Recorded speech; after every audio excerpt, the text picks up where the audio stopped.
Hi, Yeah. everybody. All right, well, we're live. We are live.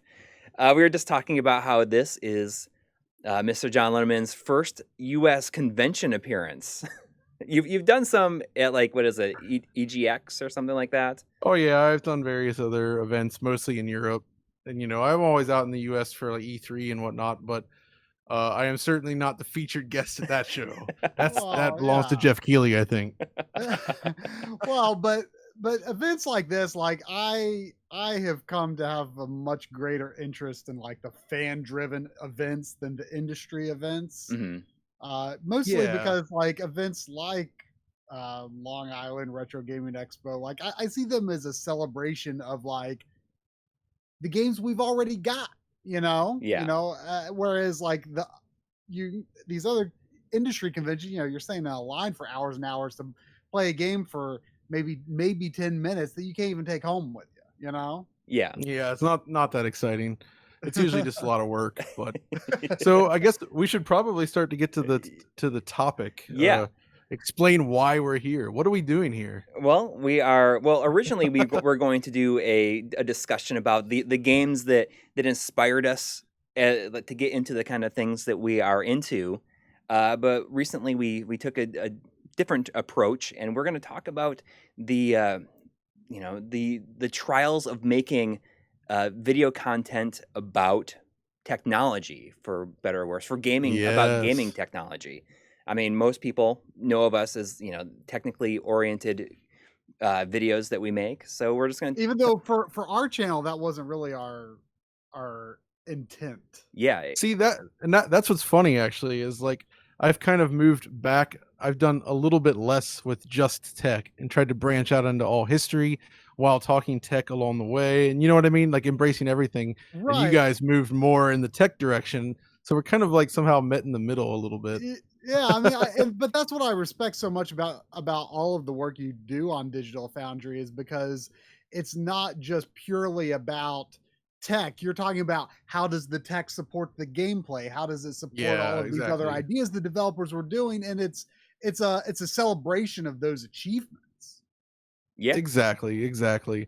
So So I guess then, we've been making videos for a while, I suppose. yeah, I mean, we're coming up guess on yeah.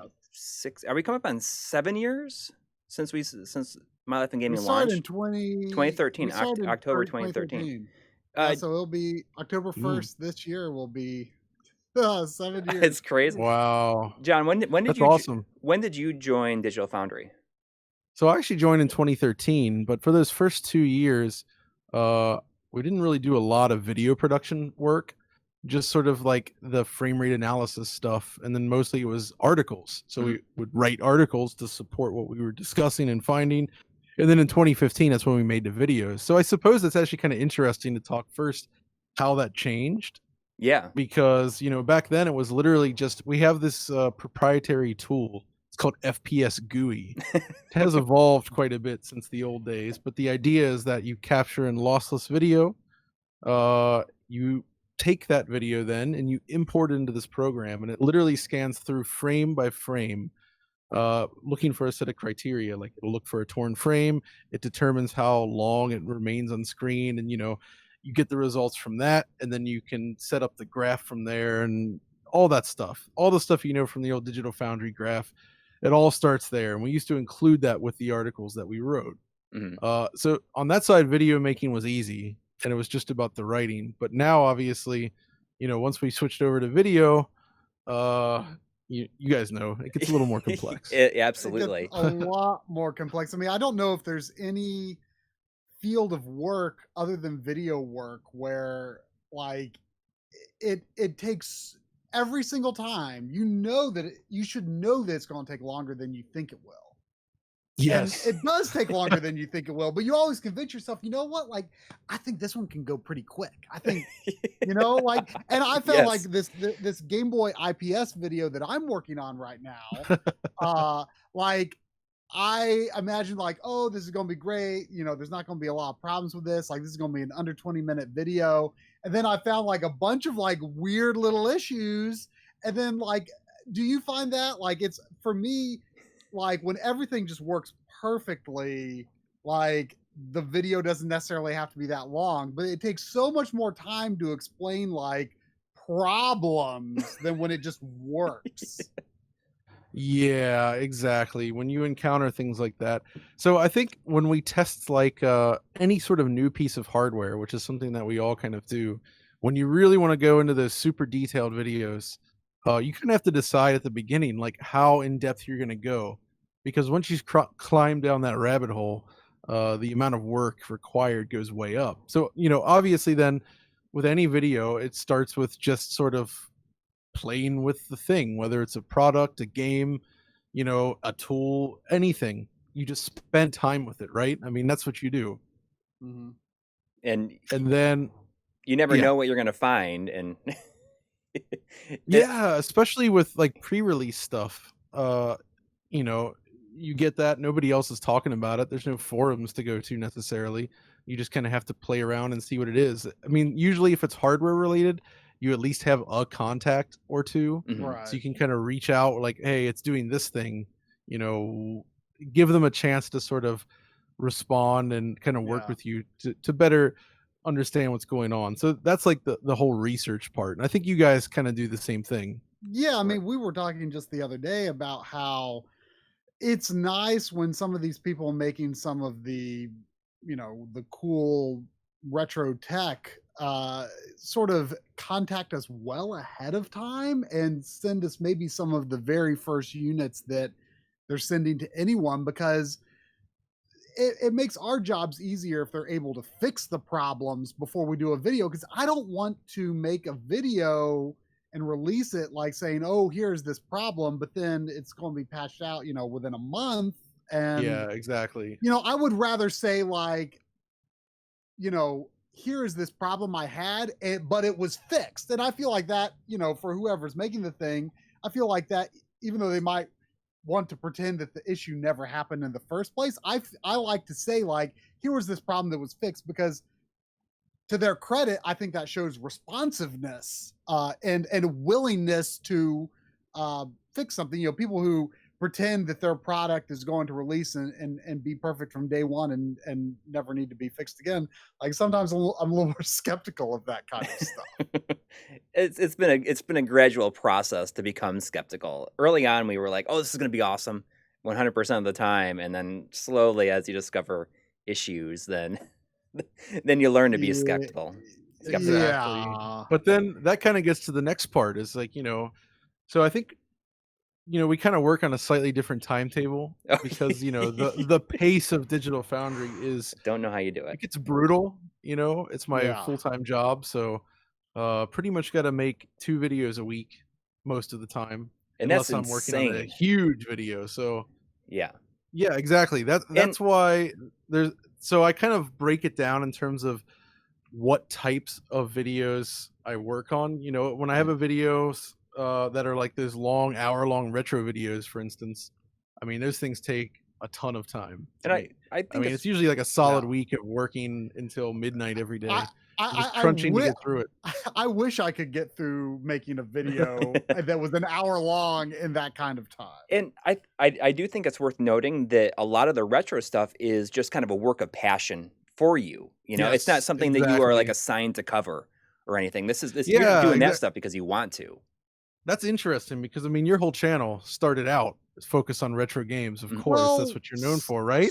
I mean, there's some modern stuff in there, but like I think retro stuff came to be what we do mostly because like it just naturally floated to the top because that's our passion. But like when we started the channel, I feel like I was playing probably more like 60 to 70% modern games and maybe 40 to 30% retro games. But now it's definitely, I think, shifted more strongly into the retro camp just because that's, kind of what I'm working on for the channel so much. But yeah, I think like you, I think that the retro stuff just kind of became such a focus because, it's where we came from and that's what we're passionate about. And in a lot of ways, it's almost easier to cover. In a lot of ways, it's easier to talk about that stuff. Well, it's easier to find a voice too, because I mean, obviously Digital Foundry has a lot of eyes on them, probably too many eyes on them for, the coverage of the modern stuff. But I think, when something is, a month old, 3 months old, even a year old, like, no one wants to hear about it anymore. But then when something is, 5, 10, 15, 20, 30 years old, like, then it's kind of evergreen. There's never a bad time to talk about that thing. So Precisely. it's easier to find your voice talking about retro stuff. That's what we found anyway. Yeah, I mean, for me, that's obviously what I'm most passionate about. I mean, in my free time, I typically play classic games. I just Mhm. find them more enjoyable and relaxing. Like today, I was just playing around with Marvel's The Avengers. Oh, the I beta. have to say, you got to say Marvel because that's just that's just what they call it. I actually Marvel couldn't find it. Spider-Man. I was looking in my download list to find it, to download it on the PS4 Pro because I redeemed the code, and I was like, wait, I can't find it. It's not under A, it's not under T. And then I remembered it's under Marvel M. But yeah, I just found, it's interesting, but ultimately the game was just like it's like Knack but worse. Oh, no, And come on. I with love that. superheroes. And I actually like, no, it really is, it's okay. It's just I found it really boring, and I kept thinking I'd really rather be getting back to something else because it has all those things in there where it's just Well, you got to earn like 1,000,000 Yeah. credits so you can upgrade uh, your loot, and you're just like fighting the same what guys over and over and over again, and I, it's too much. I hate how, like, literally every modern action game, I mean, not literally every, but far No, too not at all. many AAA modern action games have to have, like, these RPG elements. And I like, we were just talking on our panel yesterday, like, I feel like playing, like, I wish I could just have the time to play RPGs all the time because I love RPGs. But, like, when I'm playing an action game, sometimes I want my skills to be what they are, and for my evolution of skills to just be me getting better at the game rather Yeah, than unlocking all exactly. this stuff. Like, it's just, if I'm playing an action game, I want to get right into it. If I'm playing an RPG, I want to get into those kinds of elements. But sometimes it's good for them to overlap. But I wish it wasn't like every AAA game. Exactly. So But John, yeah, I mean, go ahead. yeah, go ahead. I just wanted to ask you. I mean, I guess I don't know if I cut your story short or not. But one of the things like really impresses me is the amount of stuff that you just know when you are like watching a I'm saying when you're watching like a video of a new game for the first time. You're able to say, like, okay, there's that effect, and all these things are going on. How do you keep up with that kind of these new See, tricks? that's a good so both in terms of game design and tech, somehow I feel like I've gained a very innate sense of the way things work, and I can usually kind of just look at a game and kind of immediately know how it's going to play out. I'm usually right. Maybe that's why I enjoyed Death Stranding so much, is because it was an example of a game that I had no idea what to expect, and that Mhm. was enjoyable. But with the technology, it's hard. It's really hard to keep up with that. Like I feel like an idiot constantly because I'm just going through all these like white papers and watching like GDC presentations and looking for, okay, who worked on this game, what have they done, and then you can Mhm. usually kind of research back through the stuff that they've written about and talked about, and you read this stuff and it's just like, man, I don't know anything. But it's just trying to read and understand this stuff as best as possible, Mhm. with as much as I can, Yeah, I mean, uh it's very it's impressive because, like, I mean, you kind of have this sense of, like, oh, like, this is expensive on this kind of hardware, or they probably really couldn't pull off this kind of effect using this technique on this hardware. Like, that's, that it's a yeah, and lot to keep track of. that's part of the whole. I mean, that's what it takes to make the videos, is you got to you're playing the game, you're taking notes and researching things and just basically making a list of things that you want to talk about, Mhm. and you kind of go through, figure out what's most important, and then write the script based on what you've learned as best as you can. And then that means, so I usually just capture my first gameplay sessions, but then I need to go back and capture a lot more to get Right. both Mhm. shots that showcase certain effects, and more importantly, I love to do those cinematic style camera Oh yeah. pans. Oh yeah. Like I pretend I'm the cameraman, Yeah. That's actually, maybe you guys do this, but it's harder with retro games. So with modern games, when I'm capturing for a video, I like to pretend that I'm giving an E3 demo. Oh, So okay. I'm very gentle with the camera motion. I do everything I can to make it look as cinematic as possible. I mean, because it's just more pleasant to watch. Yeah, I mean, I hate having like jerky camera motions. I mean, like if you're playing a game totally naturally and you were to just like step back and think about these camera motions you're making, like it's not pleasing to look at. No, it doesn't look great. You know, even when I'm just playing a game for my own enjoyment, though, sometimes I do like take that cinematic approach because like I just like taking in the beauty of the world. Like way back, like on like the first time I can really remember doing is like with Wind Waker on the GameCube, like when you're sailing across the ocean. I remember I would just, with that music and everything, like just for my own enjoyment, I would just do these like slow sweeping rotations around the boat, you know? See, that's kind of interesting because that's kind of, you know, that's Wind Waker, right? You have nothing to do when you're sailing except for play with the camera.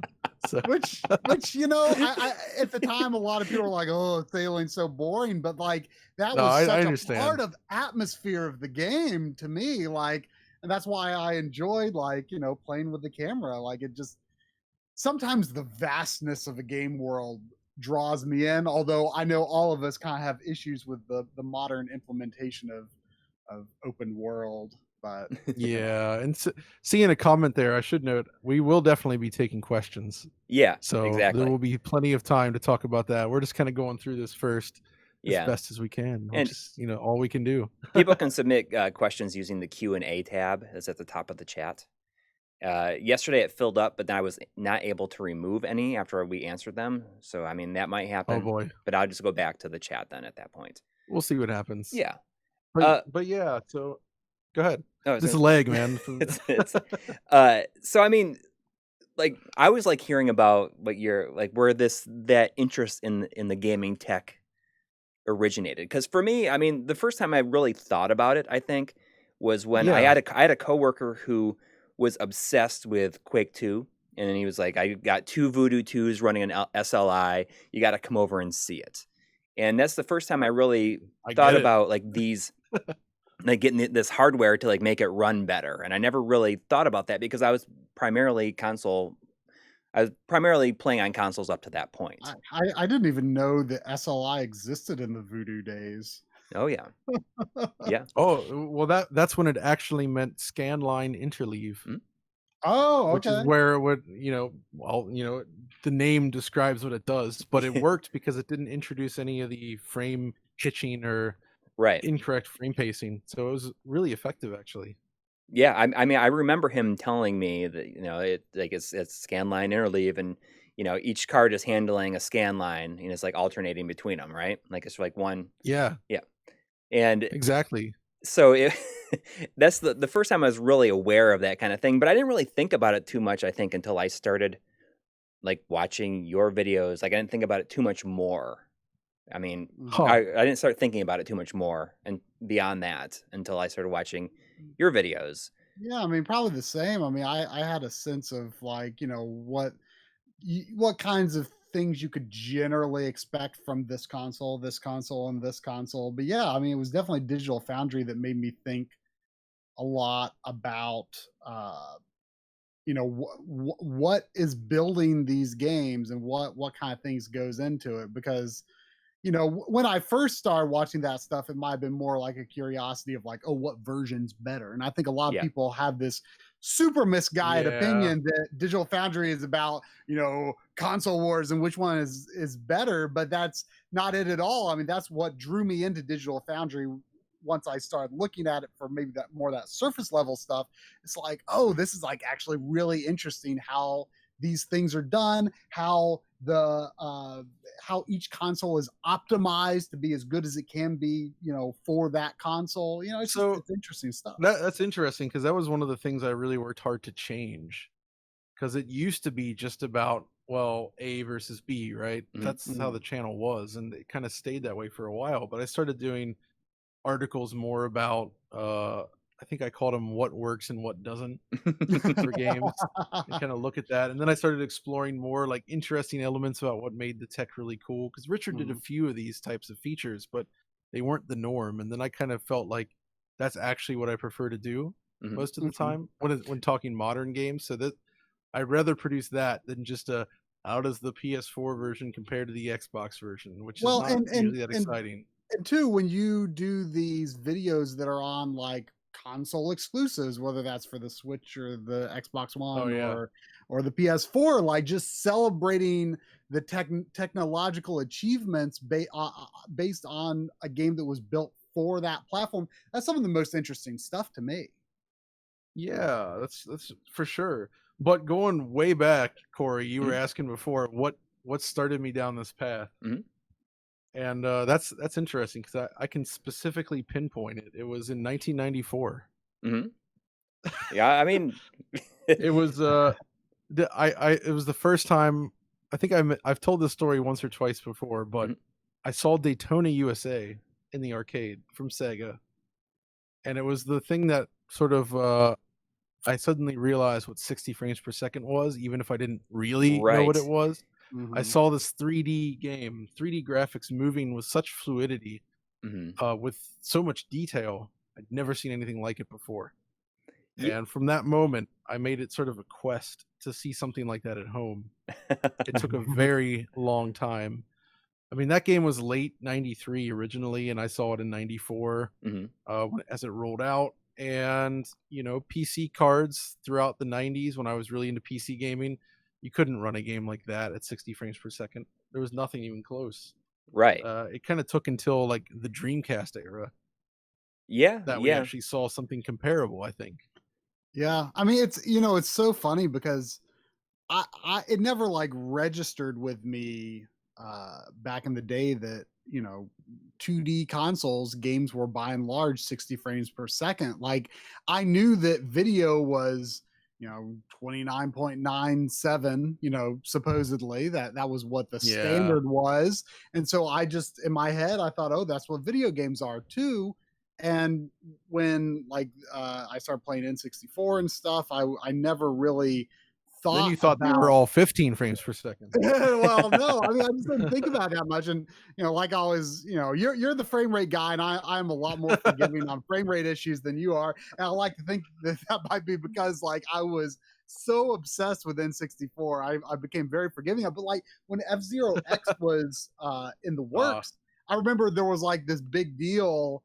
You know, Nintendo Power was like, it's the first 60 frames per second game on N64, which I'm not sure if that was really 2 because there might have been 2D games that were. And it remains one of like 6 at that point, but 60 isn't it? Isn't only 6 games that run at 60 frames per second on the system or something? I think it's under 10 if I recall. But like when they were hyping that up as being 60 frames per second, like for all I knew, that was like the first 60 frames per second game of all time. Like it just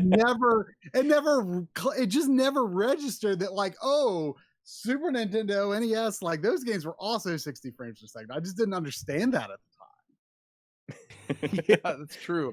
I think a lot of people actually don't. You often hear about how like, oh, you know, these new consoles, we should have 60 frames per second now. Like technology's evolved far enough. And then you say, well, it used to be that way. Yeah. Like, they're surprised. They don't understand. There's also people who will like fight you saying that like 60 frames per second retro games isn't possible. That's not how like video worked back then. And it's like, which is, well, you know what? Incorrect.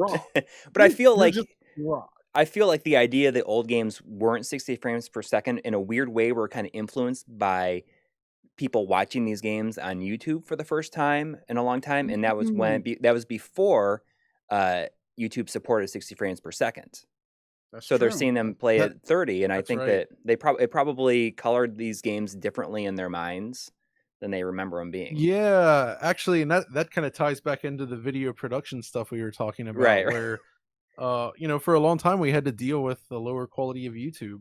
Yeah, I mean, even in 2015 when we started making more videos, 60 frames per second was not yet supported. There was a period where we experimented with something that it's pretty silly now, but we would actually take a video and send it out at half speed. So if it was a 60 frames per second game, we would slow it down to 50% speed, and then upload that. So it runs in slow motion at 30 frames per second. Then you could use YouTube's speed options to set it to double speed. And then what you would see visually is the game running at 60. So you'd have to tell people to do that? Videos. Yeah, that's the problem, is you have to communicate this, and it didn't work well on mobile devices. And so we just experimented with it, ended up not doing it. And then shortly after it, they actually did introduce 60 FPS support, and all was well. Well, I mean, it's interesting because, even today with the technology that's available to us now, like I know you've even talked about this recently, where you have to consider like the multitude of ways that people might be viewing this video, and how can you get that information across to them? I think there's been some people who have said like, oh, like you shouldn't zoom in, you shouldn't slow it down, because that's not how it really plays out. But you also got to consider things like you're losing so much in all the steps that it takes to get from the original render on the console to the capture that you've made, to the render that you've spat out, to YouTube compression, to maybe someone watching on their phone, maybe someone watching at 30 frames per second, to get all that information conveyed. Like, again, I'm working on this Game Boy IPS video. Like, I'm not even going to be able to totally count on like how is someone going to perceive the perceived motion blur on this. I can represent the best I can, but everything from the camera shutter to the refresh speed on, or the pixel refresh speed on someone's monitor. Like I've done comparisons where I have it play out like normal speed, half speed, 25% speed, just to give a few different versions of how someone, like there's just so many considerations. And that's something that all of us do on our channels. I mean, that's what we're doing, is it's about showcasing this stuff, helping people understand it better. Right. And because of all those things in the way that prevent it from being visible normally, thanks to all the compression and the different displays that you can't count on people having, that's really the only way, I think, is to really zoom in, try to be very cautious in what you show. You guys do it really well with those, all the little windows. I mean, we kind of use a similar idea. It's that's how you do it, zooming in on stuff. It's the way. That's how you show this stuff. Yeah. So John, you, like, before making videos for YouTube, like you had never really done any video work. You're like a completely self-taught video editor. I mean, Try and I pretty much away, because Coury and I come from video editing backgrounds, and I feel like you've like in such a short time completely gotten up to speed on how to make great videos. I mean, it's insane how well you have taken to it. Well, it comes from a place of passion, of course. And I will say for sure, you guys, the biggest inspirations for me. Like the video work you guys did, all the camera stuff, and just I look at that and it's extremely inspiring. I can really tell the passion, the love, and just the absolute skill that goes into creating those videos. It makes me want to be better, basically. Well, your stuff makes us want to be better too. So exactly, and that should be the best thing, right? Is push each other. Yeah. I mean, just inspiring each other, and like you definitely have a huge inspiration on us in the on the technical side, and certainly thinking about aspects of games than we would normally think of. Just comparing different versions against each other and stuff like that. And I mean, like the camera work, like we can see like our inspiration on you, and I think that's it's a good thing. It's a good thing to see that. Yeah, for sure. So I guess, go. So early on, I mean, what was your experience like making videos early on? Oh man, it was so difficult for me at first. I did a video on Gears of War Ultimate Edition back in 2015, right before I moved to Germany. I was in France at the time. And looking at it now, I mean, if you go back and watch it, it's not great. Mm-hmm. But at the time, that production took me 2 full weeks. And when I was done, I thought, this is insane. I can't believe how hard this was to do. It took me so long. And it was just absurd. And then it's nothing now. I could do that in like a day. Yeah. Oh yeah. I mean, I look back at our early stuff and I'm just like, man, I wish things were still this easy. And like, even though sometimes we dream of like going back to when things were simpler, like we just cannot like restrain ourselves. Like, I think you do a better job, like restraining yourself, So which is probably healthy in some ways, because you've got to get them out, you know. So And that's it. That's the point. Is Mhm. like, I would like to take more time, but when you got those deadlines, Yeah. you got to do what you got to do. Well, So the that's grass is kind always of greener, though, right? Like, exactly. But I'm I like, think that's an I wish I could interesting. just leave this behind. But that's kind of a skill with making videos on YouTube. I think that everybody kind of learns is you need to kind of, nobody will ever see the video you didn't make. Yes. You know what I mean? Yeah. So and that's you kind of, sometimes you have to ask yourself, like, all right, I want to do this cool little thing, but I need to get this done by this time. This will probably take, we've done it long enough. You kind of know how long it's going to take to do a thing. And depending on the complexity, sometimes you just have to say, can't do it. Yeah. No way. Well, which I feel Yeah, like you know- the best, like the number one rule for making video is done is better than perfect. Yes, Exactly. Yes, And there that's- was I once heard this guy at my college do this speech. He was telling a story about his grandpa, who told him when he was a kid, good enough never is. And you know what? I was like, I think getting stuff done, I mean, yes, have high standards for yourself, but it's not going to do you or anyone else any good if you never get it done. Like, it's all, for me, I'm always fighting those like perfectionist tendencies. And I'm not very good at putting that aside, but you have to just know when something is good enough and move on to the next part and eventually release the video. And you got to think about like the stage, so to speak. Like, if it's just a normal YouTube video versus, say, like an actual documentary, like, when you did the M2 Complete Works and the Night Trap stuff, like those are top tier, and you expect that to take a certain amount of time just because of the quality required, because it's a professional product that's going to go on a disc, versus YouTube video, which you want it to be great, but it doesn't need to be quite as perfect, if you know what I mean. I mean, the fact is YouTube videos are one of the most disposable forms of media today. Like, people watch them and they move on. Even though we're trying to make content that we feel isn't as disposable, you know. But at the end of the day, you have to, accept that some things will get outdated, but you do what you can. But I am curious to see how, like, so for me, the way I work basically especially with the retro stuff, is it's all about just getting assets. You just build up those assets while coming up with the story in your head. So I'll say, okay, I'm going to spend this amount of time just playing the games and capturing. And then I'm going to say, okay, it's time to get out the camera gear and then it's film any kind of shot that I might think of. Yeah. I try not to do, because I don't have a dedicated place for filming, I have to get the gear out each time. So I try to come up with a shot list usually ahead of time, just to get that ready, because I can't just say, oh, I need a pickup shot usually, because it takes like 30 minutes to get going again.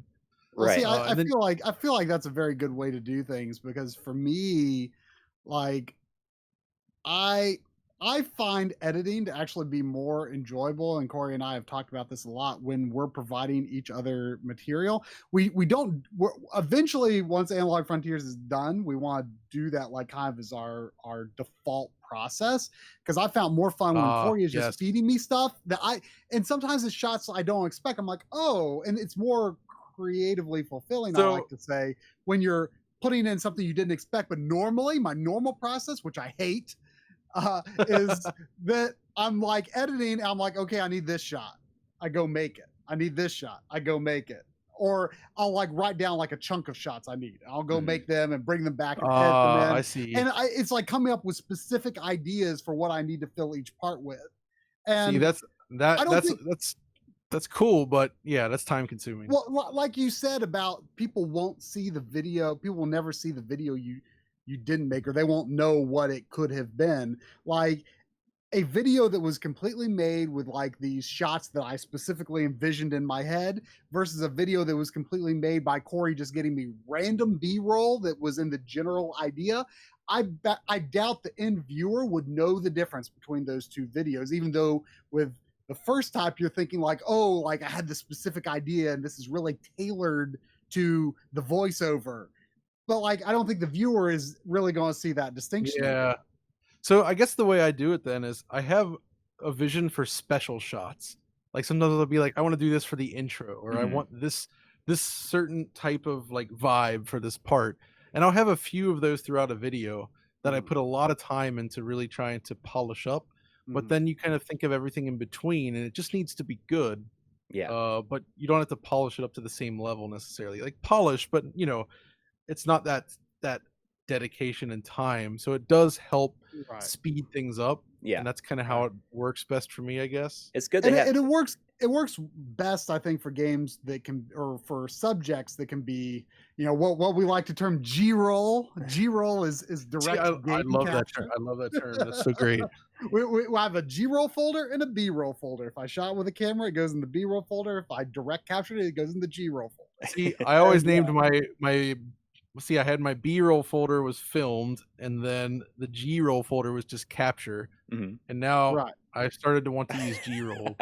I like that. That's pretty good. Yeah. So, but like topics that can be G-roll heavy are generally much easier than ones that are B-roll heavy. So, you know, like again, I keep bringing up this IPS video I'm working on, but like almost everything in that video is going to have to be B-roll because I'm talking about LCD screens. That's what happened when I did the video on Switch versus Nomad. You know, the entire video was filmed. There wasn't a single capture in that whole thing. So, so every production's different. Way longer. You know, it has a different balance of those elements. Yeah, and you want this... So go ahead. I did want to comment. Like recently this year, I finally got to really experience that synergy of working with everyone together when we did the Final Fight video on my channel, where I was working with you, obviously Audie, who I wish could have been here. He's a regular contributor to the DF Retro stuff, and we have some cool stuff in the works. But you know, and basically all of the different people came together, and we just kind of like made it work. Like really cool like shots. Like Coury had some extra capture that really like added a lot to it. You know, Audie's feeding me these crazy clips of things, and he did a lot of the writing on it and everything. And it's just we made that thing. It was like over an hour long, and we got it done in like a week. And it was quite something. I really enjoyed working with everybody, because usually, I mean, most of the time I just do every video by myself, and that it feels like you can get into those difficult. You don't know if it's good. Like, what am I going to do next? Is it any good? Like, it's hard. You lose that. That's like, you know, you can't tell if it's any good, and you've been living with it for so long that you like are ready to never look at anything involved in it again. I think it's also easy. I don't know about you all, but like sometimes I fall into this sense of where like I've worked on it by myself so much, and I've almost taken too much personal ownership over it. And sometimes that ends up being a more miserable frame of mind than a true collaboration. Because like I said, editing the stuff Coury gives me is more fulfilling as an editor than editing my own shots. Even though I enjoy shooting the shots, like I prefer to like have one cap on at a time. You know, this project I am just shooting. I'm just gathering material, or this project I'm editing. So that's why I break it up. Yeah, working together is, I think, always more fun. Even though sometimes there is that temptation to be like, this is my project. No, I know what you mean. I've done it that way for so many years now that I'm kind of over it being like my project. You know what I mean? So it's more fun to work with a group now when it's possible. I agree. I agree with that as well. So what do you guys find to be the toughest part about making a video? Because I mean, I say that is because I really, really struggle with writing. Writing the script is extremely difficult, and Try is a much better writer than I am, and that comes through in a lot. And he'll like read over my scripts and like elaborate on certain things. I mean, granted, he does tend to get a bit wordy at times, and I'm like, I have to kind of dial it back a little bit. But it is like scripting is very much like everything else on our channel is a collaborative process. But Right. I wish that I could think and like get information out in the way that Try does, and that's like Well, it's always been the part, like the thing that I struggle the most with. I mean, I would never like claim that I'm like a great writer or anything because I honestly have no idea whether I am, but I do find writing to be probably the most fun part of the process for me. Whoa. I don't know. I enjoy doing it, whether I'm good at it or not. I don't know. I do enjoy doing it. And again, I think that's something that we need to take advantage of more because I Yeah. do enjoy. We need to take advantage again that collaboration. Like I need to focus more on the writing. Coury, I think, leans more into the editing side. Coury is Yes. a significantly more efficient editor than I am. I get really down and just, fine tuning little things. And I do enjoy editing, but I get sick of it more than any other part of the process just because it's the one where you have the option to spend so much time in editing. And unfortunately, I take that option and I just get really down in the weeds on it. And Coury is much better at just like, let's kind of sketch this out. Let's Yeah. get it all in there. And then we kind of tweak and polish to finish it up. Me, I'm just like, just finely tuning every little thing along the way. And, Yeah. Yeah, I know what you mean. I guess for me, it's I mean, writing is definitely can be tricky, but somehow the part that always gets me is until I have stuff down on the timeline, I'm very stressed. So it Yeah. feels like even if I've done a ton of work, like 2 days worth of work, it feels like I've done no work at all until I have like the first minute down. Once I Yeah. have that first minute, I feel good. And it's like I often like to spend time on the introduction to get it just right because I feel like once that introduction is there, or at least it's somewhat mapped out, it feels like I've accomplished it, and then suddenly the flow of the video can kind of naturally play out from there, and the writing becomes easier. And that's another thing about the way I do writing, that I usually write in chunks. Like I'll write like say Right. the first 5 to 8 minutes of the video, and then I stop and I just edit all that up to make it look, near final. And then I go back and start writing again because once I've already got that much edited and looking nice, it inspires me to write more. And it just makes the whole process easier rather than spending entire, one time just writing the whole script, just editing the whole thing, like dividing up the tasks and doing them in different like that. It really works for me. The thing I've been really experimenting with lately is to write a complete outline as I'm doing testing and stuff like that. Like I separate each subject and I have like bullet points for things that I want to talk about, and then I take that section, those bullet points, and put them into a few paragraphs or as many paragraphs as I need. I do that too, actually. I mean, I just have like I open up notepad.exe and I just write down all the little topics I want to discuss, and I open it on my left monitor. Yeah, just kind of keep looking at that while I write, and like what order I kind of move them around and say, oh, I want to talk about this first, and you just kind of write from there. See, I write mine just for the most part like I'm writing a novel. I mean, I just start from the beginning, and I just all this information just gets dumped out there on the page. I mean, so I'll like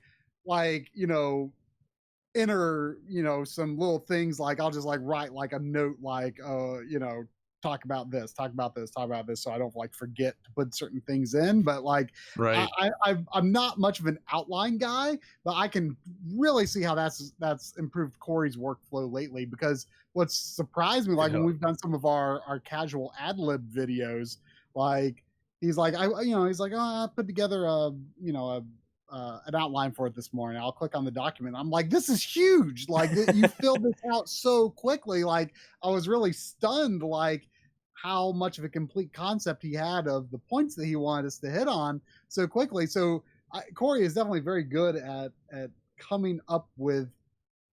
I can see how that has helped your writing so much. Well, just to have the different bullet points that I need to talk about, but then it's like taking that and fleshing it out in a way that I feel that gets the idea of what I want to say across or explains it clearly. I'm very good at, understanding things in my mind, but explaining that to other people is something that I've always struggled with.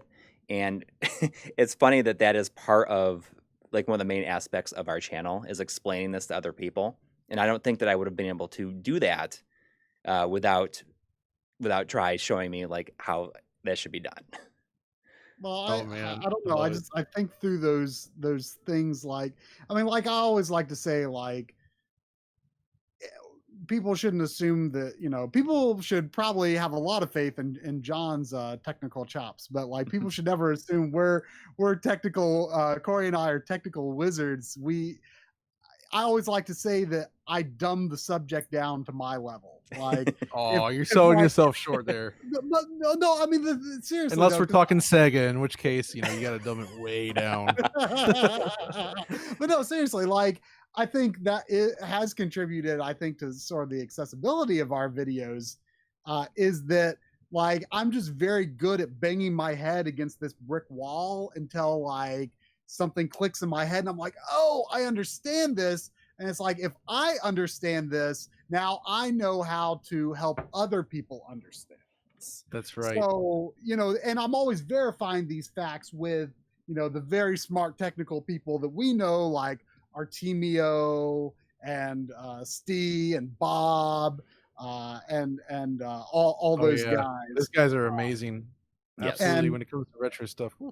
Yeah, so I'm always confirming my facts with them, and like this thing that clicks in my head, I'm like, oh, I understand this now. I'll like say that back to them. I'm like, so is it right to put it this way? And they'll, you know, when they say yes, then I'm like, okay, you know. You feel good. So Yeah. like, because maybe the way they explained it to me was a little technical, and then I like kind of, you know, sift through that until it's like, oh, I can put it this way. And they're like, yes. Exactly. I'm like, all right, that's it then. Man, and this, we said so much on these topics, and we haven't even touched on things like the technical side of actually getting the capture and when things don't go well, and just setting up just the creativity needed to come up with cool camera shots, like filming the B-roll and making it look fun and cool. Yeah. At least for me, that's always like, I always have to step back and think about like, okay, what could look cool here? And sometimes I just do a lazy desk shot, but other times I like to spice it up. Yeah, I mean, I think, you know, we started doing some of those slider shots, and I know you got the motorized Rhino slider too. And the thing I love about the slider shots is that they like look interesting enough that you can like linger on them in editing for a much longer period of time. Yeah. Or So comparisons, like you can stay on them for a long time. Which is good. In a lot of ways, like it takes less you know, people probably think you're like overachieving by using a slider, but honestly, I think it uses less creative energy because you can make something look really cool with a lot less effort. I mean, it's maybe more effort to set up, but like, that's true. It helps so much. And I mean, if you get to that, then I guess the whole idea is like you don't want to repeat shot ideas from episode to episode, and that's I know. It's like how can I hook, because you're talking about, you know, having that first minute, and in the first minute you want to at least have, if you're like shooting a lot of B-roll, you want to have some sort of shot that like really accentuates accentuates the subject and gets people invested. I always think about this shot that I did at the beginning of the GBA Consolizer episode, where it's a slow pull out from it, and I have like the games along the side. I was using like a wide angle lens, but I had this LED light that I was just like was switching in between colors on it, and I used it to move it around. And it, you know, it's silly, but it really is just it's like a shot that kind of pulls people in, I think.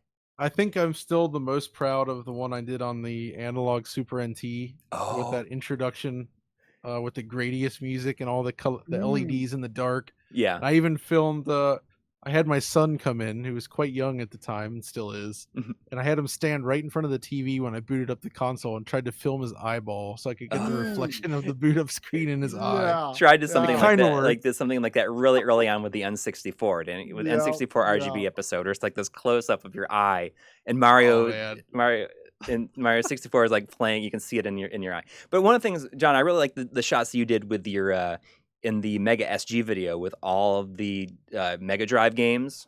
Like you got way up, you put the camera way up, and you did like the slide over top of them. And exactly, with all stacked up like tiles. That was fun. Yeah. Talking about, intros that we're really proud of and like felt specifically inspired to do. You're talking about your Super NT intro, like something that I totally forgot I even did. And then like when I looked again at the Super NT video a while back, I'm like, oh my gosh, I forgot about this and I loved it. Was I did this like play it loud style like introduction for the Super NT and like had like these like sound bites from Chemtress with like the low color depth and like 15 or 10 frames per second forgot video, about that. Like it's like around. Oh man. Oh, so that I remember that. That's so funny. And it's always fun when like your musical choice like really guides it, because I think about early on in the channel, like having to use these like Kevin MacLeod songs that are just that are public domain. He puts out for people to use, and I don't remember when we switched over to actually using game music, and I think a lot of that comes from people being afraid of getting a copyright strike against them. And there's a lot of times where we have music come up for a second. I guess I do it more than Try does, because I like to use montages like a little bit more often. I love that too, yeah. But you never have it play for like longer than like 15 seconds or something like that. And that's I always heard that the cutoff point for getting a copyright strike is showing something uncut for like 13 seconds or something like that. So if you pay attention to our episodes, it's very, very rare that you will see like untouched footage or just like having music by itself play for longer than 13 seconds or so. Exactly. I mean, that's the way to do it. That's something I always struggle with, because like you said, you do the montages a lot more than I do. And like I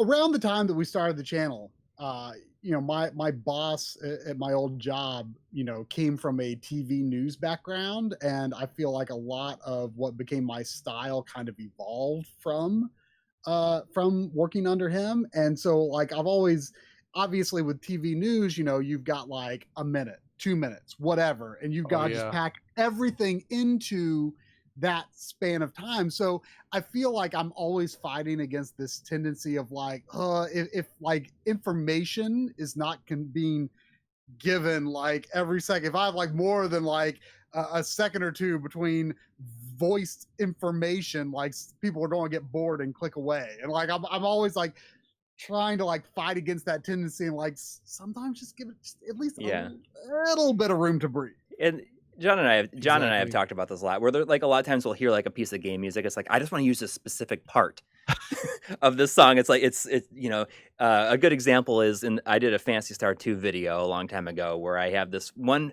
specific part of this remix from this arranged album from like the Deezo Overworld music.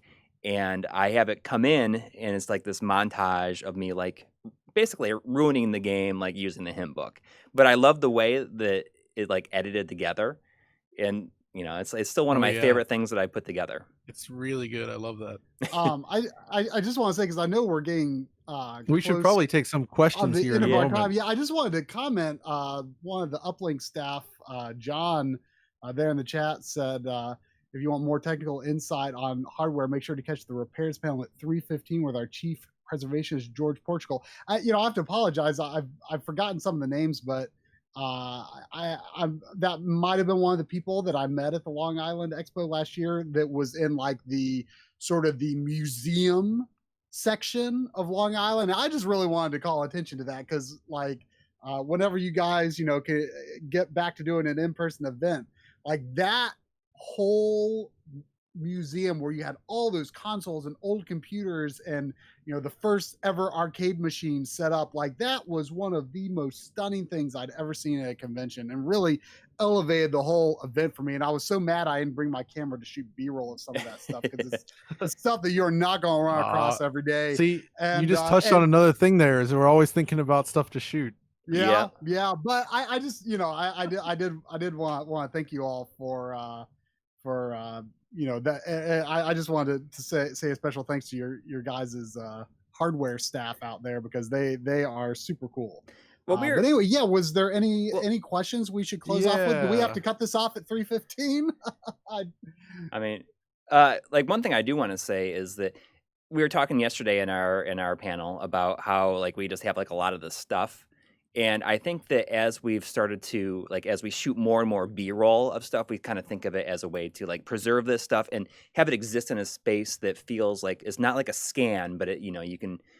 We really like to give that hands-on feel, you know. Right. That, you know, that's a very conscious effort I made with Analog Frontiers. Like for our regular stuff, I have no problem using like screenshot of a website or a video capture of a website.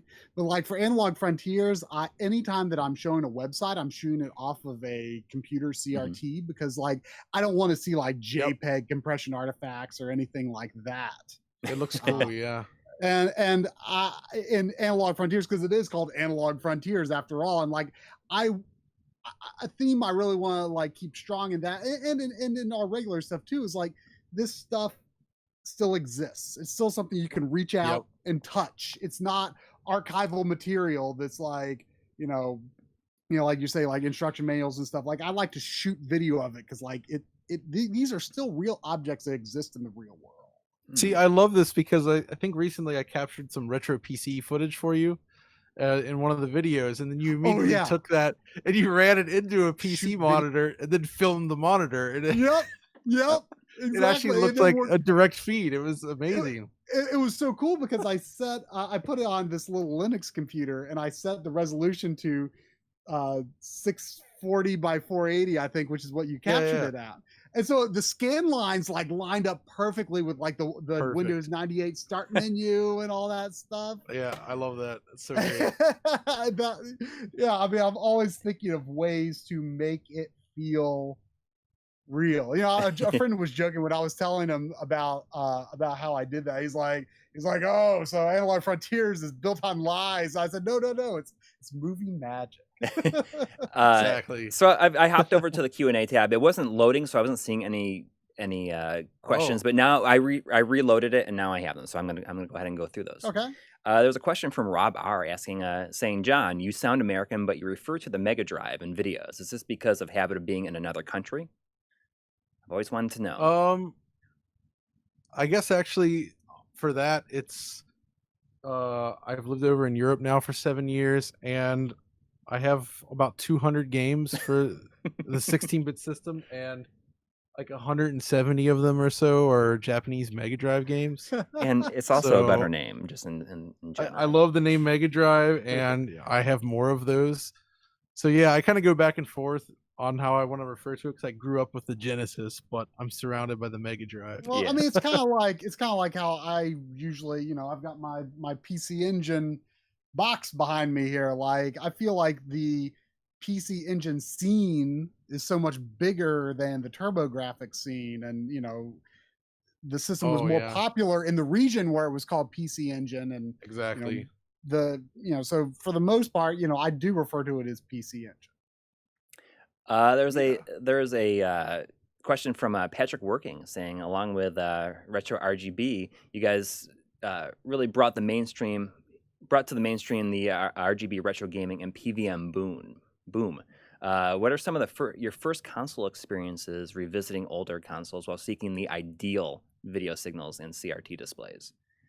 So, I mean, I guess, what are your first experiences like seeing like RGB and stuff on a PVM and or just using? Well, for me, it actually goes back to like 2004, 2005. Mm-hmm. A friend of mine from college was like, he was kind of like already here, if you will, all the way back then, and surrounded by PVMs and other CRTs. There was so many. I have pictures from that basement where there's like 10 CRTs set up, and it's just absurd. But that was the first time we went down that rabbit hole, and you know, we talked about it a lot. We're just like looking into like very early mods, like really early mods, to try to get RGB out of systems that didn't have it, and just kind of experimenting with all that. And it was very, you know, again, the communities weren't quite there yet, or at least we hadn't found them, so it felt very experimental. But CRTs were still around at that time, though, so that's the thing. And it was like years later. I got my own CRT in the US, and I used it for a while. But then when I moved to Europe, I couldn't take them with me, so I left them behind. And then I tried for about 3 years to go without a CRT. I had a plasma, and then I visited Coury, and I saw your PVM again, and I was like, dang it, I need to get another one. And it sent me right back down the hole. I realized, like, I thought I had gotten over it, but I was wrong. Once I saw it again, I was like, well, I missed this too much. It's time to go back. I just got a notification that said, would you like to join the next session? Like, is it starting right now? No, don't. You can just exit off. It'll keep us going for a little bit until it's... when does that one start? It doesn't take our place, I don't think. I'm not sure exactly how it works. I think that we can keep going. Yeah, we can keep going. Well, we are on the main stage, I guess. But I think it'll keep on going for people that are here. Okay. That choose exactly. So, I mean, John and I, you and I talked about recently, even just like seeing the Dreamcast on a CRT, like even with composite back in the day, where it was like, this is so crisp compared to like anything we had seen on previous systems. Oh, yeah. And even that, like, is kind of a precursor, like showing even a video signal that is not great, like looking impressive and amazing, and really making like an impression at the time. Oh yeah, for sure. Yeah, I mean, I started getting into S video when I went to college because I bought this ViewSonic like composite and S video to VGA sort of scaler box. I didn't really understand the technology that was working in it at the time. I just wanted a device that would let me bring my video games to college without needing 2 CRTs, because we were still in the CRT era. It was 2002.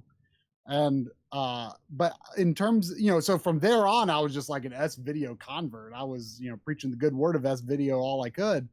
But it wasn't until like before the channel started that me and Coury were, just talking on, or were we still on AIM back then? We were probably using our AIM. Yeah, probably at the time. Yeah, because we started on AIM, and then we moved to GChat, and then we moved to Discord.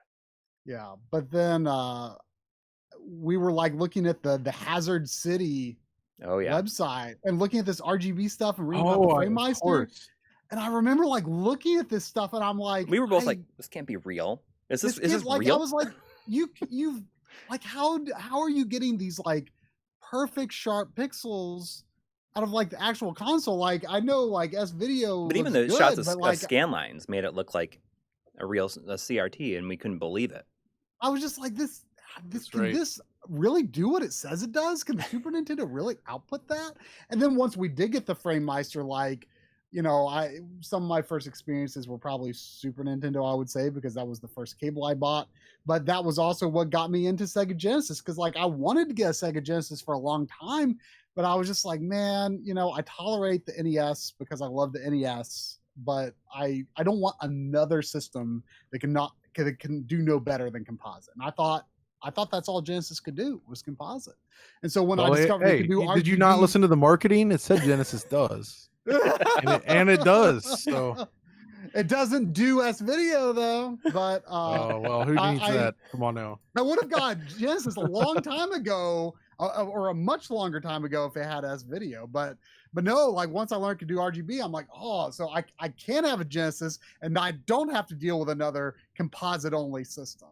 So that was what got me to get, and thank goodness I did at the time, because the main games I wanted were the Konami ones, and they're getting expensive. So yeah.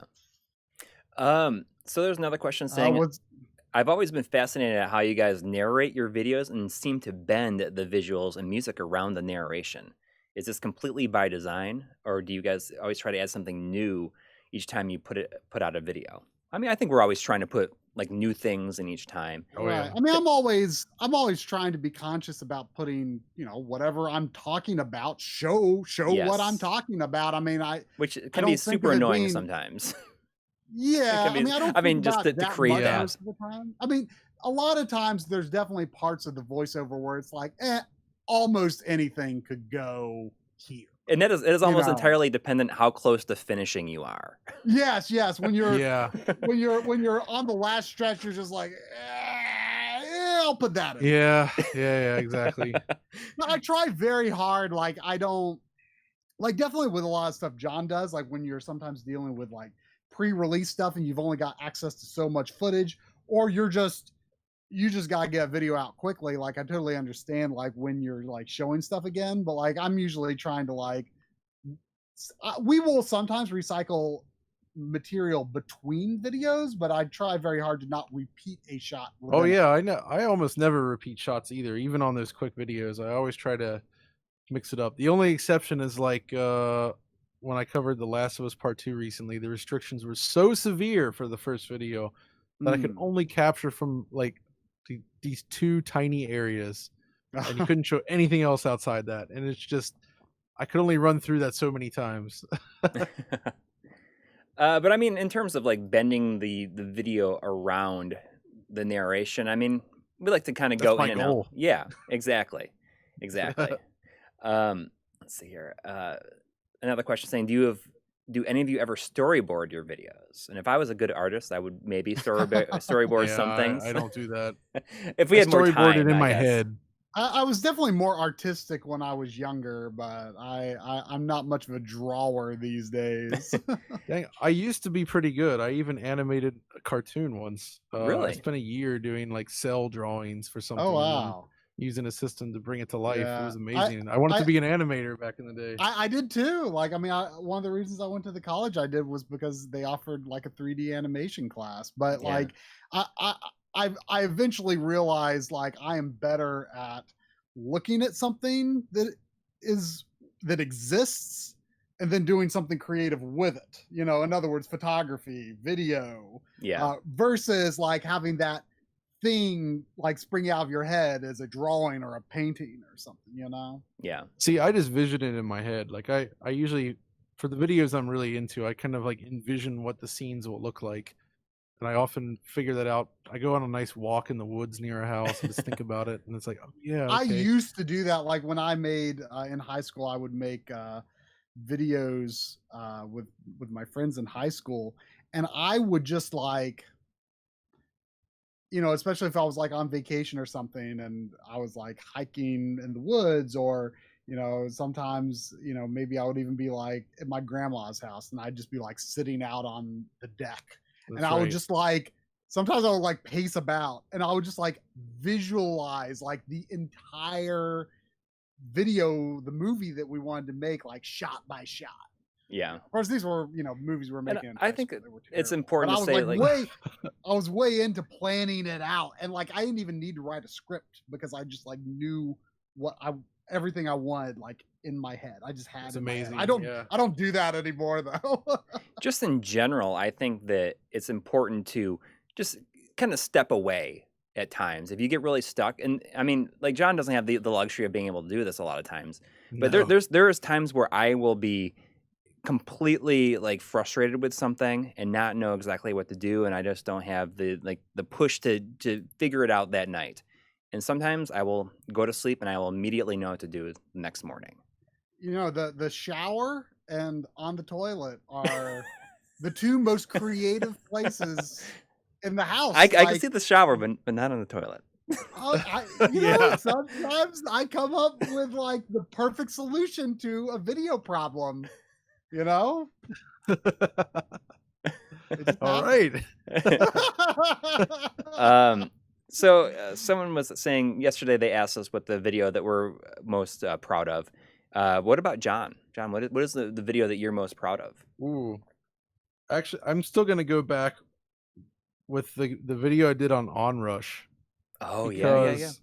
That was the first time I did anything like that, visiting a studio, filming them, and producing sort of all on your own. That kind of video. I want to add. Yeah, and I did it by myself. You jumped on the plane with all my camera gear in a day. Yeah, I did it all in a day. Well, all the filming and that stuff I did in a day, and then I edited it in like 3 days. But it was it's not the best thing. I've done some other stuff than that, but I was really proud of that one because I didn't think I wanted to prove that I could do something like that on my own, basically. And it was quite brutal. Yes. It didn't get a ton of views though, because the game itself, unfortunately, didn't get that much attention. Yeah. Even though I think it's quite fun, but I'm still really happy with that one. Yeah, I mean like just doing that all on your own is really impressive. I mean, you interviewed like several people. And yeah, it was a lot of people I interviewed, and yeah, it was I had to manage it all in my head because, like, I had this day, and it's like, well, I want to start filming you guys at this time. At first, I have to go around the studio and film B-roll of the office and capture stuff and all kinds of stuff, and it was just fitting all that in. And I remember I ended up with a pretty bad headache at the end of that Yeah. day. And Like, not only oh, I that, can't keep. you had to lug all that equipment around. And then, I mean, did you make it? You Yes. have to go back home that same day? No, I stayed to the next day. So I had a nice dinner out with those guys. They were nice enough, and just talking more about the game and how they made it and all their tech, and it's just fun talking to them all. Very nice fellows. John from the UPLINK staff says there's a reason the thinking man is sitting down. Ancient wisdom. Another question saying, Coury and Try, absolutely loved your documentaries on Limited Run, M2, and Night Trap. For all three of you, what would you say your dream documentary subject would be, and why? Whoa. I mean, that's a tough one. I can say that my dream documentary is doing something on working designs. That is something I've talked about for a long time. And there was a time where I thought maybe it was going to happen. I was in contact with Victor Ireland, but I have not heard anything back from him in a very long time.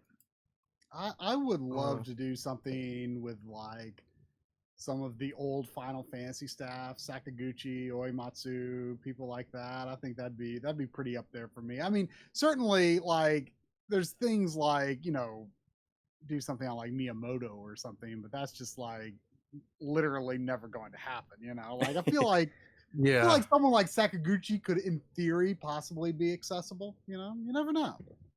Yeah, I mean, for me, it would have to be something like, and it also seems kind of impossible, but I would like to talk to the original creators of the Sega Saturn and really understand, the whole process, like when it started, like what they were thinking, like just go through the whole thing up through the initial thought all the way through release and like the legacy of it, and really explore it from that perspective. I feel like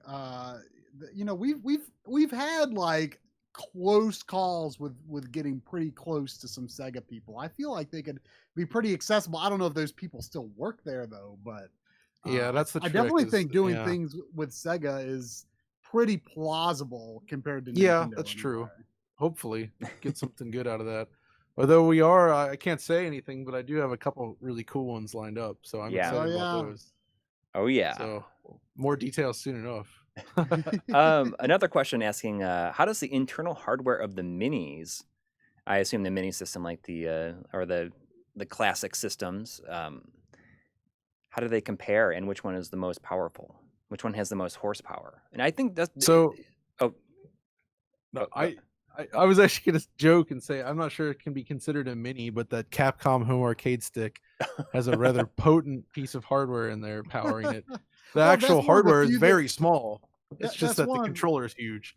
That's one of the few that can actually output like 1080p, right? Yeah, it does proper 1080p. I didn't even think that got a US release, did it? It still has not come out in the US. No, it's a shame too, because it's weird looking, but it plays great. Actually. I want to say that I heard that like the PlayStation Classic, that's pretty potent. Is maybe the best one to like hack and put other emulators on. I'm not positive on that, but I feel like I heard that. But there's a lot to say about that. I've not stayed too on top of like the hacking scene for that stuff. But there's definitely something to say about the Super NES Mini just because it had interpolation. Right. I do think like in terms of the visual representation, even though it does have that noise, like the Super Nintendo Mini is probably still the best representation of the graphics, I think. Another question saying, is there any video that you guys have done where you look back at it in retrospect and would drastically do it differently now? I feel like this is a can of worms question for any creative, but I thought I'd ask. I mean, absolutely. Whoa, that's tricky. Absolutely. Like, I mean, almost any of the older videos. I mean, even when I go back and look at something from just a couple of years ago, like I don't even like how I did my VO, like our voiceover has improved, for both of us so much over the years, even when you don't realize it is. I guess that's something we didn't talk about that much. Something that I was reminded of recently because there was someone doing I don't know if the Kickstarter is still up. I haven't checked on in a few days, but there was someone contacted us about a Myst documentary that they were kickstarting. Oh yeah. And I did my video with Rand Miller, like what was like 5 years ago at this point, I think. And you know, I went back and looked at a little bit of it, you know, because I copied and sent the guy who was making that other Kickstarter, because he contacted us and I'm like, oh, I don't even know if you know I did a thing on this. And that was, I think that came after we did the HD Retrovision video. I feel like it might. I think it was before that, honestly, because I think that the Rand Miller thing was the first documentary style piece on our channel. You know, I honestly can't remember if it was that, which one it was, but regardless, it was the first time that like I had ever visited like a game studio. But like talking about, you know, if I was to get like specific about something that I would like go back and do differently, like something that we adopted as our documentary style, really starting with Night Trap, was the presenter, the host appears on camera one time. Yeah. In the beginning, just for about to 10 establish seconds, like 10 or 15 seconds. Yeah. Who the heck Who's is this the voice? Who's this stupid nerdy voice? Like just to establish that, like this is the person, then they never appear again. Because it's not about them. But with the Mist video, I kind of integrated that as more like it was more like a regular episode, except one of the original creators happened to be in it. So it was more like my personal retrospective supplemented by Rand Miller. And today I definitely would not have written myself and my story and my experience and my opinions like so much into that script. I would have done that differently. But we very much with well, actually, Limited Run came before the Limited Run documentary came before Night Trap. But see, again, like both of us were in that as hosts. Like we dual hosted that one, and you know, I wouldn't have used words like first person terms or second person terms like I or you in a documentary anymore. There's one instance of you in Analog Frontiers Part 2, but it was during the part where Coury is on camera, and I thought that with his face there directly addressing the audience, it was okay to use a second person term. I think about this stuff way too much, but it's good to think about that, because you know, the whole idea of a documentary is to like take ourselves out of it. Like we are not characters in this story. We're not involved in the story. We're just telling it. Right. So this one is I assume is for John, saying, have you ever gotten any pushback from a company or a developer who didn't like your analysis? As far as I can tell, only like once. Most people are very happy, or like even when we criticize. I mean, these guys, they know. You know what I mean? It's like when we find an issue, it's not like they didn't know about it, right? There's just other constraints that made it happen that way. But there was that one video on Redout, I think, that a former colleague did, and he made a small error because of the way the game worked was really bizarre. How it would change the resolution at fixed intervals. And this is actually the instance that really made me hate pixel counting, by the way, that this stuff happens. But they were so angry about that look at the Xbox One X version, I think. And it was they were threatening us and just like going crazy. And the thing is, though, is when they did that video, like both Richard and I were on vacation. I was in the US on Christmas break. And then all this hubbub starts happening. I'm just like, uh-oh, what's going on here? So that was not fun to watch. Digital Foundry is very fond nowadays of saying we're in the post-resolution era. Yeah, it's getting so crazy these days. It doesn't matter that much anymore, because it's not like there's too many techniques used to get rid of pixel shimmer and like edges. Like they're doing everything they can to make it so resolution doesn't actually matter anymore.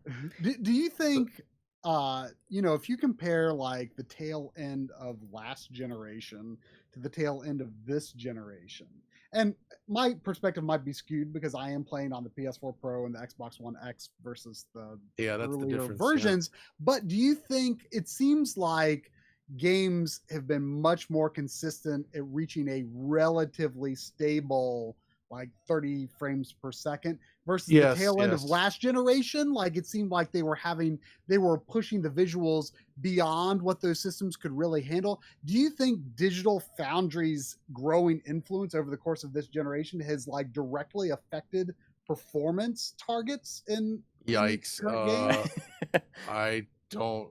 That's. I have kind of no think it idea. I mean, has. I think it I has. hope so, but I really don't know. But I mean, you've had instances where you've discovered issues and developers would come to you to try to help figure it out and work it out. Well, just like Yeah, the Resident Evil 3 Xbox One X thing, where they're like, where you oh yeah, made such a resoundingly sound argument for why there's no reason for this game to be Do native this, yeah. 4K, and they immediately changed it. Or there was the pre-release build of God of War on PS4 shipped with a serious performance issue. Right. That was extremely distracting, and I immediately picked it up and ended up on a conference call with a bunch of those guys with my data in hand to show like, well, here's what it's doing. And it's more like I just wanted to get fixed because I really wanted to play the game. And I was like, it looks so good, but this is driving me insane. Like, here's what I'm seeing, guys. You know, and I think they immediately found it. So I think a lot of people like would look at it more like a chance to say like, I gotcha. You know, I'm going to make this criticism about this game. But like from our perspective, we're like, I want this to be good. Like I want it to be good. Like let's exactly that help. So that's another interesting point. And most of the videos I do these days, I like to be positive, and that's also due to the fact that we have free control to choose our topics. So most of the time I get to choose the topics I'm going to cover. Yeah. And because of that, you know, I know now usually whether I'm going to like something or not before it comes out. Like, you know, it's easy enough to look at a game pre-release and have a pretty good idea whether you're going to like it or not. And I'm not going to choose to cover games that I don't care about because it's not. I won't enjoy covering it, and the coverage, you know, it'll be the data's there. It's just not going to be as passionate, or you can tell when somebody's less passionate about something. So what's the point? I say. So yeah. I mean, I feel like, you know, sometimes when they look at someone's body of work and you're like, oh, you're just saying nice things about this stuff because they're paying you off to do it, and it's like, oh yeah, that's the funniest. I don't want to waste my time talking about something that I don't enjoy. Like I'm going to point out flaws where there are flaws, but like exactly, you know, I want it to be good. So I mean, you know, I think that's why we come off as positive a lot. I always try to present it again almost documentary like, or more just like, yes, I don't consider myself like this like raging critic kind of person. It's more about showcasing things and helping people appreciate the hard work that goes into stuff, and like also just understanding things like, why does it look like this, or why is this an issue? You want to help people understand 100%. Because there's enough people doing these like angry videos already, and I know it gets clicks. I see why you do it. I totally understand that. I just don't like to do that personally for myself. I can't fault those doing it that much, even though it's not my thing. Like, you know, YouTube does kind of it helps there. And I think another aspect of that is that both of our content, like the way that we approach it is like, I don't think that we approach it as like a personality driven video. You know, like even though we might be, you know, people see us as personalities in the way that we're presenting things, but we just want to be the vessels to deliver information. We're not. It's not so much about like us, you know, being goofy or saying this and that. Like that might come across in certain aspects at times, but I mean, we don't view our content as personality driven. At least, like I don't. At least. No. Yeah, I mean, yeah, I mean, you said it. You said it. So real quick to follow that up, this John, who also asked that initial question, asked if we heard anything about Horizon Zero Dawn, and we did actually reach out to them, and you know, they are looking into this problems. That's usually what happens. You know, when there's an issue, you reach out to the developers, and usually in this case, like in that instance, the game was ported by another studio, so you bring it to the attention of the original developer, and they're like, oh, okay, that's not good, kind of thing. Like, we'll get this taken care of. But you know, it's they ultimately, everybody wants to release a great product if possible, but sometimes budget, time, unforeseen problems, all that stuff comes up. So I always really feel bad as well for the people working on this stuff. 'Cause Right, it's right. so hard to ship anything. Well, and I think too, once you start, going to game studios and meeting the developers and stuff, it's kind of become a real big pet peeve of mine when people say like, "Oh, lazy game devs," blah blah blah blah blah. Like I Yeah. hate people talking about lazy game devs because these guys So work much harder work. than everyone, and it's such a just mix of circumstances my why gosh, things yeah. don't turn out Yep. correctly. And Hey, John Carmack recently said that game development is more difficult than working on rocket ships. So, and he's done both. It is because there's tech and creativity behind it. I mean, Yeah. it's less objective. There's another question saying, Framemeister versus OSSC, which do each of you use and prefer? Is there a reason to own both? OSSC for me. Yeah, OSSC for us these days. Yes. Yeah, I mean the OSSC, as long as you don't have compatibility issues with your TV or capture card or whatever you're hooking it up to, which is not the fault of the OSSC, it's the fault of the bizarre refresh rates and other issues original signal consoles may have. But it looks better. It's cleaner. For most things, the Framemeister can have sort of some weird noise introduced. It comes from such a different time, though. It's a much older device. Yeah, it is. And the one thing, most people do not like how 480i content is handled by the OSSC. I was just going to say that.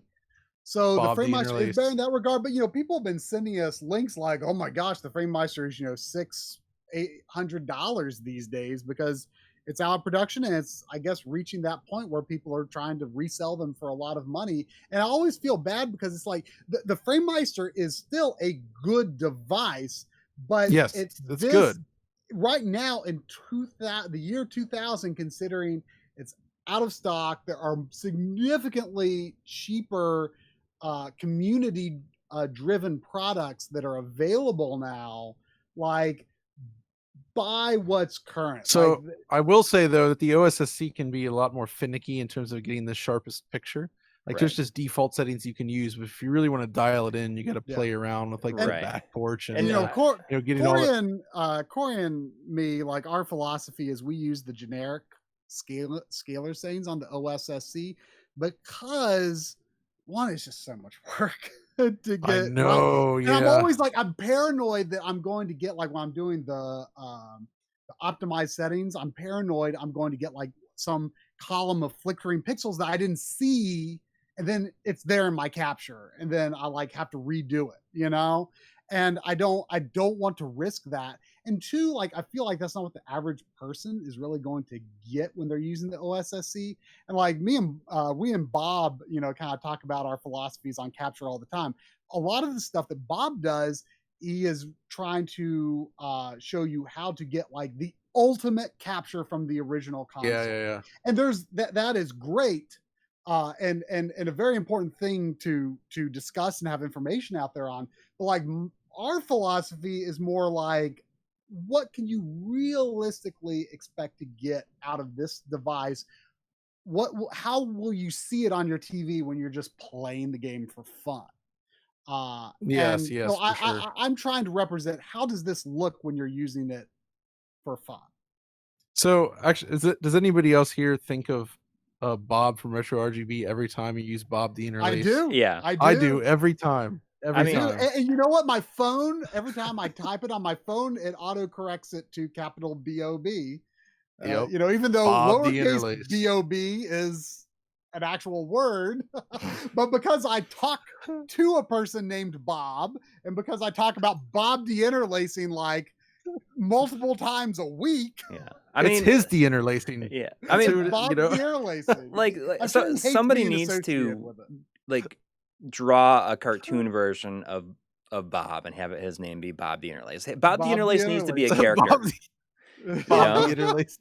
Yeah, just like this. It's my buddy. I'm just gonna call it my buddy Bob the Interlace. He's gonna come over. Yeah, people unfortunately just they don't like looking at Bob the Interlacing though. Let's see here.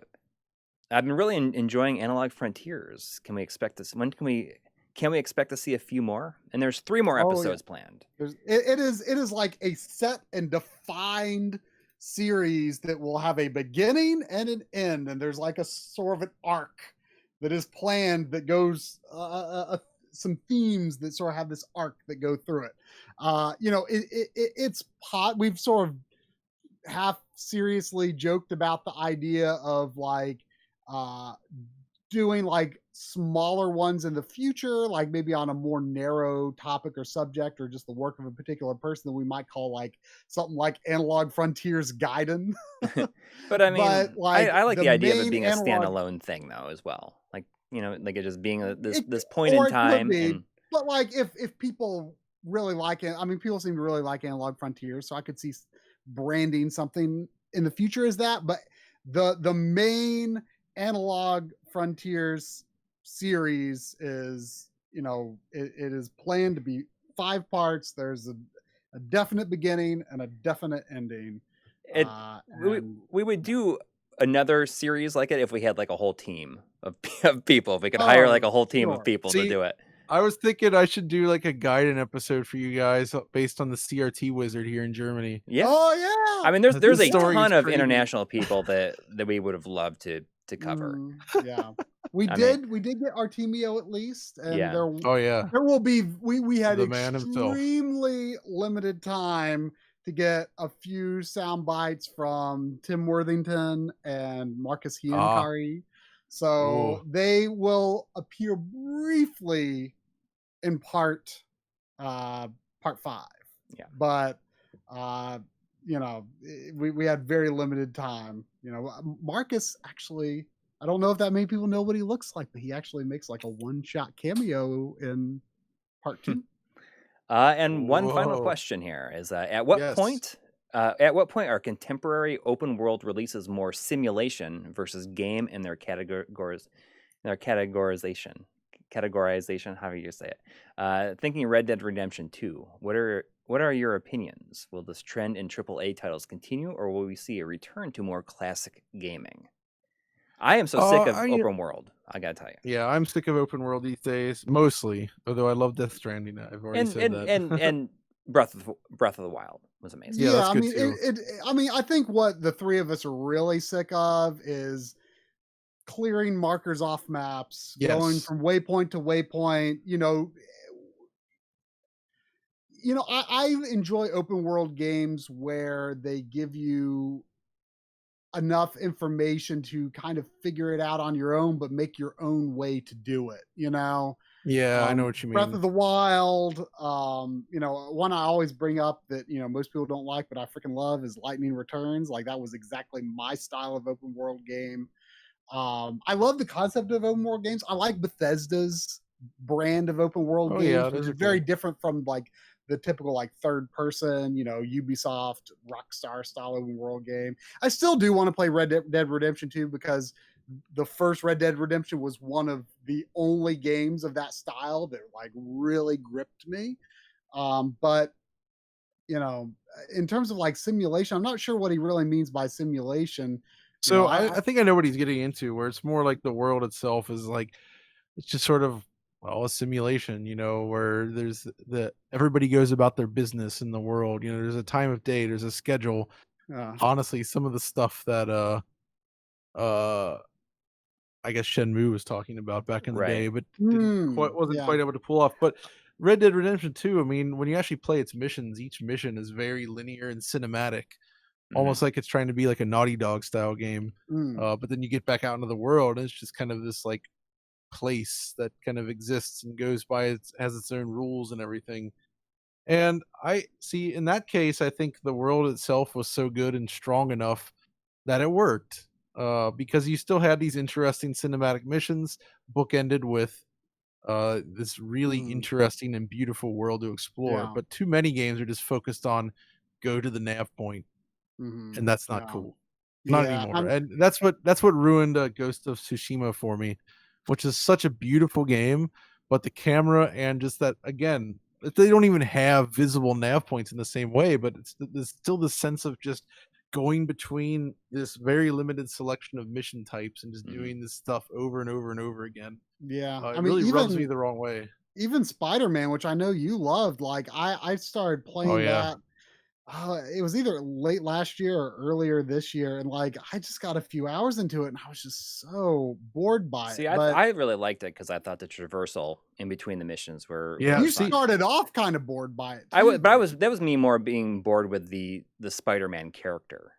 I think because Yeah, I'd So seen you I saw think Into the Spider-Verse and you So loved it. I think Spider-Man and Death Stranding were both onto something, in that they solved the fundamental problem of traversal, where in a lot of open world games you're just pushing up or like just moving across an environment without there's no challenge or anything fun. Like walking across these rolling hills is usually not any fun. You're not doing anything challenging or engaging. Whereas in Spider-Man, springing through the city, just the act of doing it was fun, and it rewarded some skill. As you did it better, you could move faster, and it felt great to execute.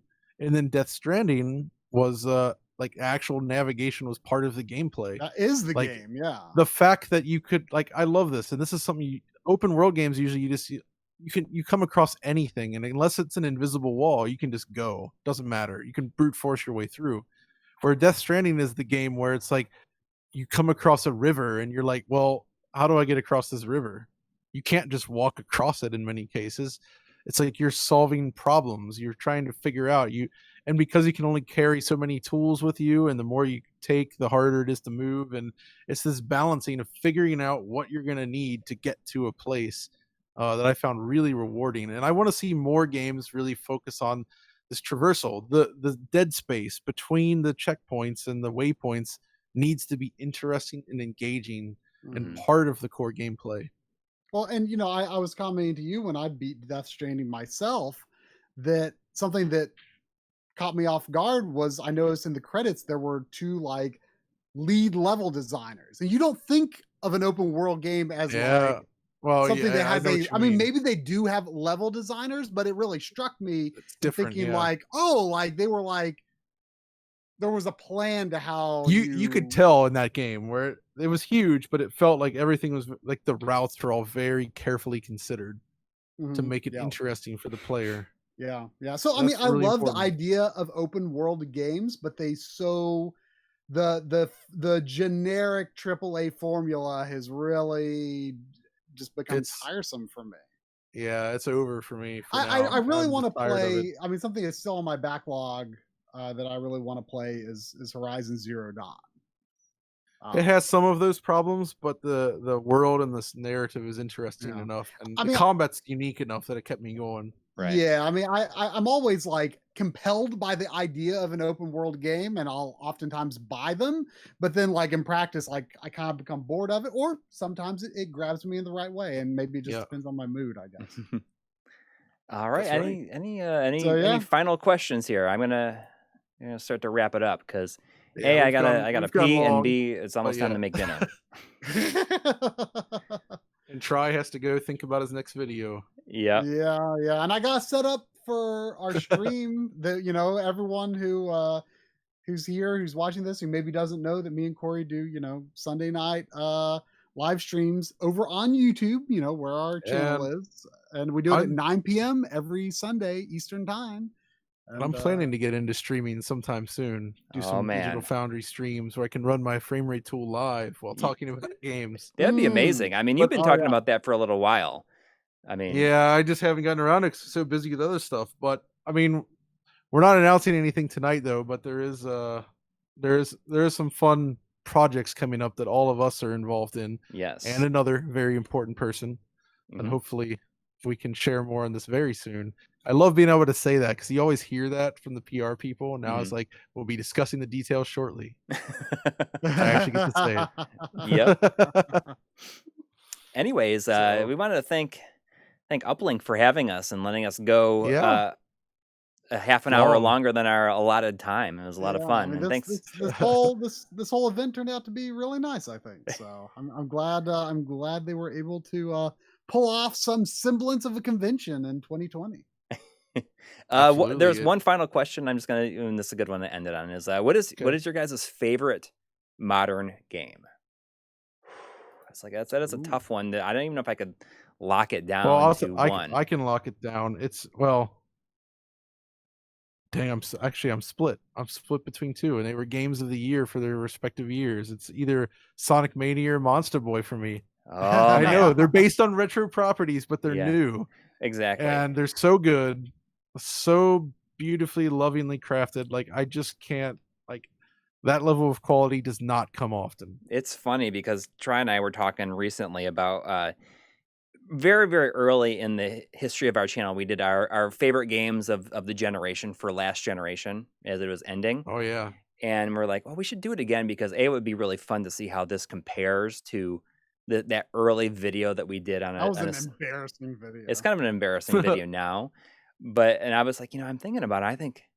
I think Monster Boy is going to be my favorite game of the generation. So yeah, you might actually be like, Sonic Mania is right up there next to it, but man, Monster Boy, there's so much creativity in that and just love and care. Like, I really think it's one of the greatest games ever made. Yeah. I mean, it's that very, good. very good. I don't know if I'd have to really think about it. I mean, this feels like kind of a really boring answer, but like, I mean, Breath of the Wild would definitely be up there. It would be up there for me. I'll try. It wouldn't be you if it wasn't Nintendo. Let's be honest. But I mean, that's okay. Breath of the Wild would be way up. Is going to be like in that's the top, very, like, very, 3 very for me, good. probably too. It's very good. I mean, the experience. Yes. Of playing that game is just something that does not come along very. And that goes back to the idea of we didn't know anything about the game. Tri and I have adopted this idea of basically deciding that we're not going to pay attention to any released material until a game was out. Like, we decide we're going to get it, and it's just not going to pay attention until it's in our hands.